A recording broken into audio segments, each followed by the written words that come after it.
Good evening, Bahamas. Coming up tonight on our news. The Agriculture Minister defends the government's recent trip to Haiti. A judge rules that 5 more people were unlawfully detained. The details straight ahead. The Bahamas Christian Council meeting in the church just behind me to prepare its position on marital rape law in the Bahamas. According to the Minister of Health, there are over 600 nursing vacancies in the public sector.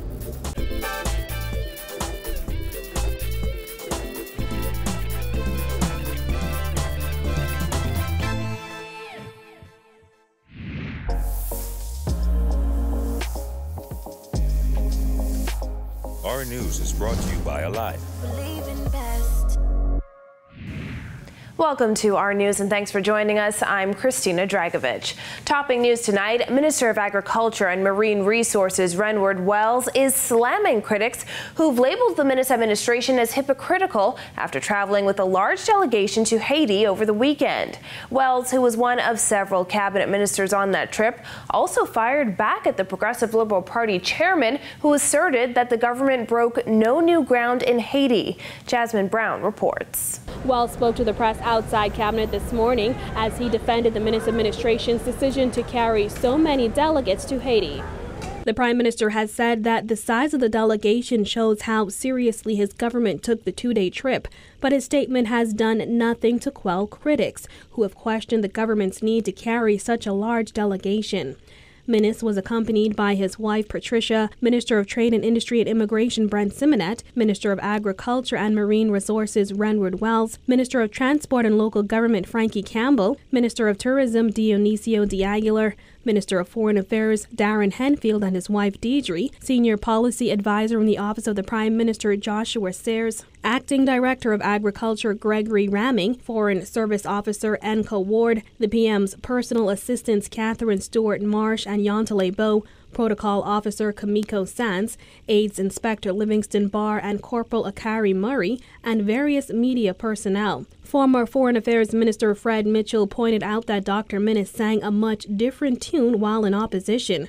Wells fired back at Mitchell. The Bahamian people have elected us to do their business. During a press briefing last October, Press Secretary in the Office of the Prime Minister Anthony Newbold said the government is looking into the travel expenses of the former Christie administration. Newbold said the Prime Minister will release the information at the appropriate time, but 5 months later, that is yet to happen. Meantime, Wells says the last thing the Minnis administration will do is waste taxpayers' money. We're not a government who's interested in just spending willy-nilly. As the Bahamian people know, when we spend because it is in the Bahamian people's interest. It is what was expected, and the contingent that went met the requirements of the meeting that we were having. The Agriculture Minister also responded to Mitchell's assertion that the meeting in Haiti produced a communique which broke no new ground since the PLP had already agreed to all that was announced. Mitchell claimed the Minnis administration merely continued the policy of the PLP. Wells says while the PLP may have started the dialogue, the F&M sealed the deal. Well, governments are continuous. They started the process, and we're just ensuring that the Bahamian people and the Bahamian farmers are not disenfranchised in any which way.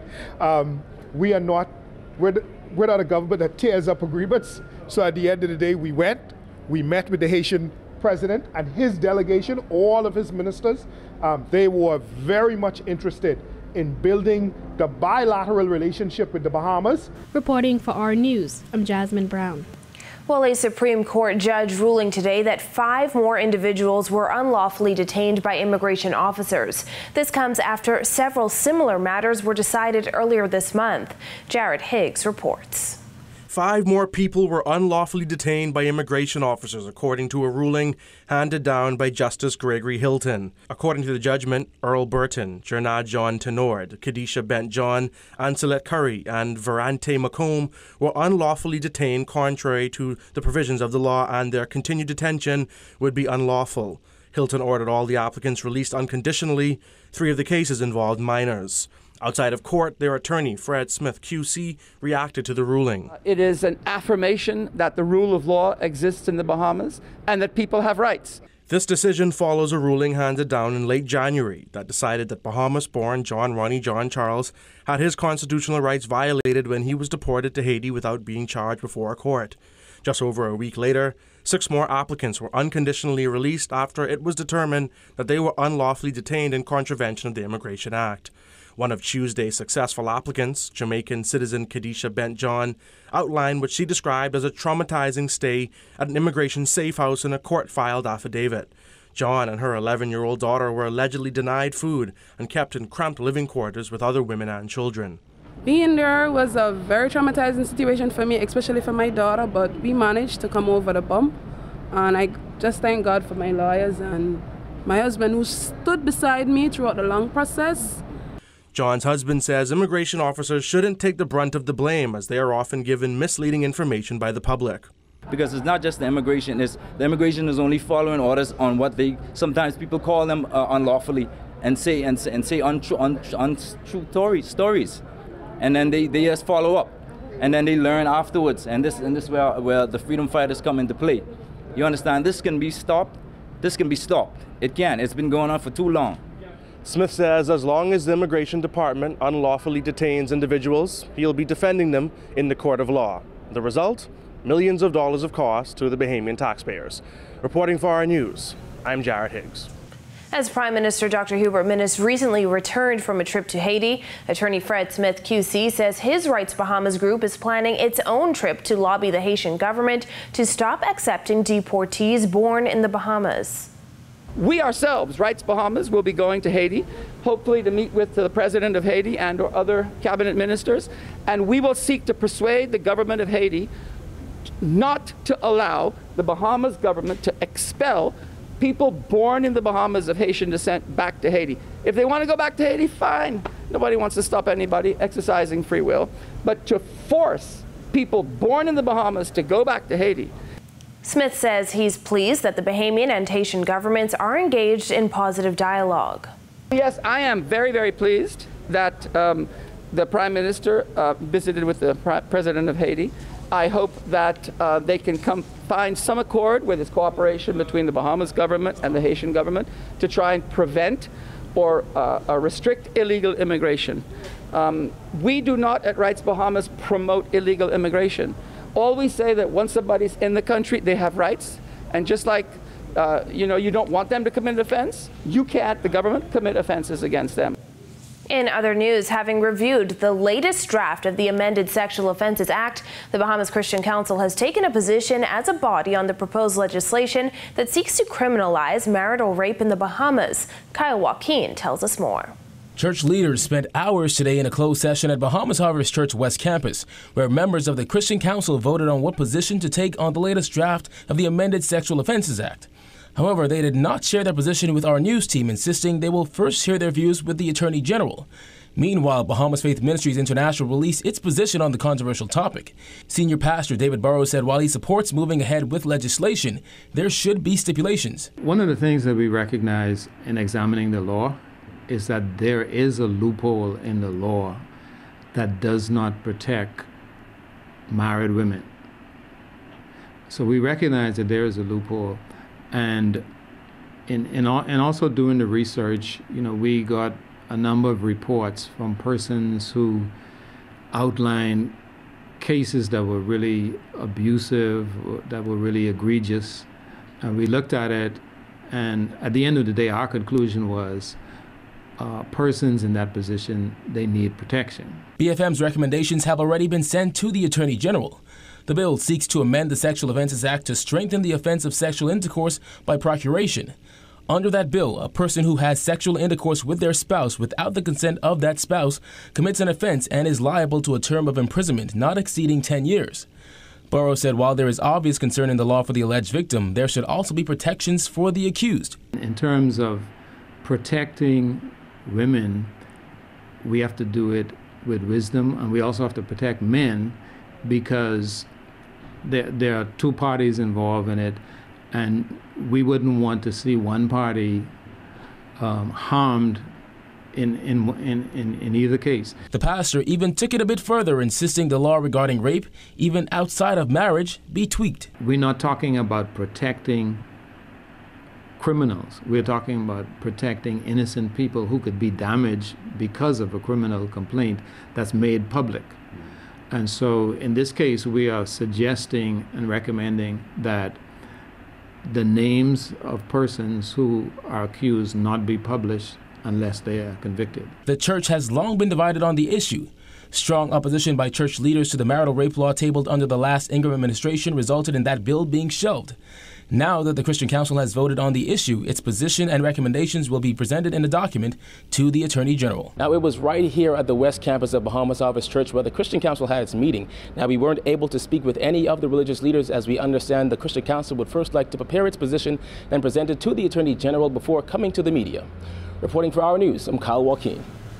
Minister of Health Dr. Dwayne Sands has revealed that the country's nursing shortage has reached a critical stage with just over 600 vacancies. Giorgio Bain has the story. The situation of the shortage of nurses in the country is apparently not getting any better, according to the Minister of Health, who told reporters today that the country is still losing nurses seeking bigger paychecks in different countries. On Monday, Director of Nursing Marcel Johnson said the Bahamas is in dire need of 528 registered nurses and 140 trained clinical nurses.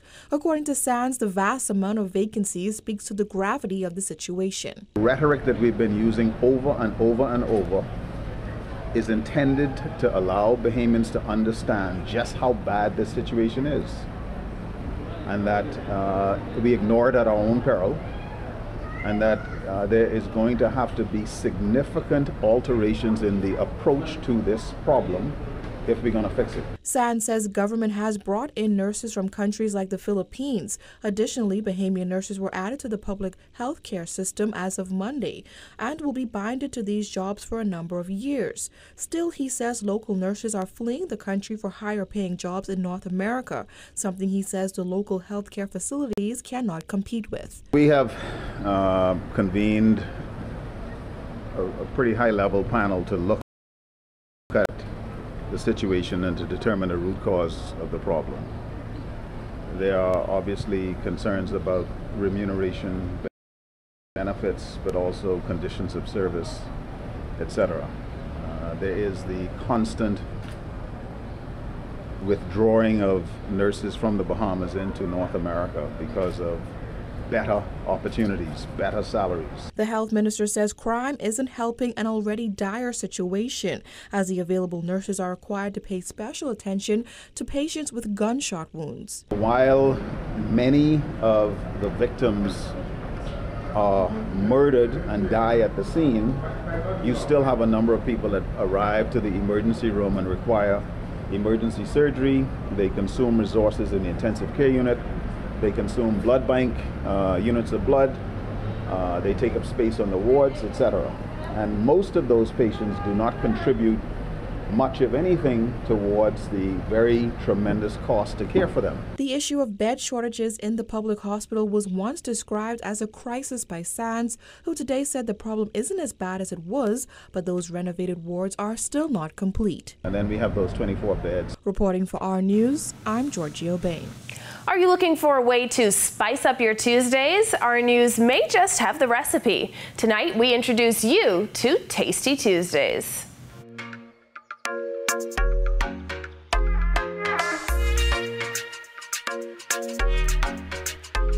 It began as an accident. Then she took a gamble, and meal prep expert Oranique Hamilton created Caveman Kitchen. Our News got the inside scoop on just what makes each meal special. This is all Caveman Kitchen. So tell us, what was the whole premise behind it? Why Caveman Kitchen? Caveman Kitchen because I'm a CrossFitter. Okay.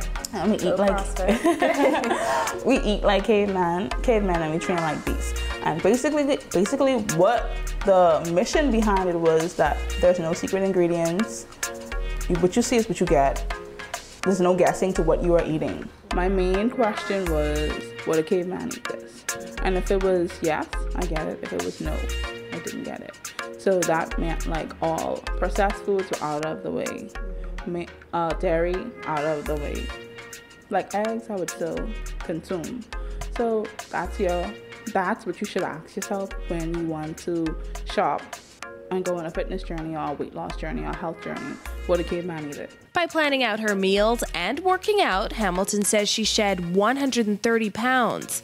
And since founding her business in November 2017, it has only grown, allowing her to provide tasty and affordable meals for her clients. Today, Hamilton shared the recipe to one of her specialties. We are doing vegetarian chili. So the first step is to add your olive oil. This is the only oil I cook with, extra virgin. And you add all of your favorite vegetables. So in this pot, I have celery, carrots, red onions, and green peppers, and grilled pepper. With a few more seasonings and 3 types of beans, our vegetarian chili was simmering away. And let me tell you, it was worth the wait. And so you're proving that it doesn't take a lot of work or a lot of money to eat healthy? It doesn't, because this is going to take about 20 to 30 minutes maximum to cook. And to buy these ingredients, about $20. And you have something so nice, $20. I think I know what I am making for dinner tonight on a Tasty Tuesday. Yes. And you can catch Tasty Tuesdays every week right here on Our News. Still to come on Our News, power generation on Abaco described as fragile. Plus, Queens College remembers its oldest living alumnus. Stay with us.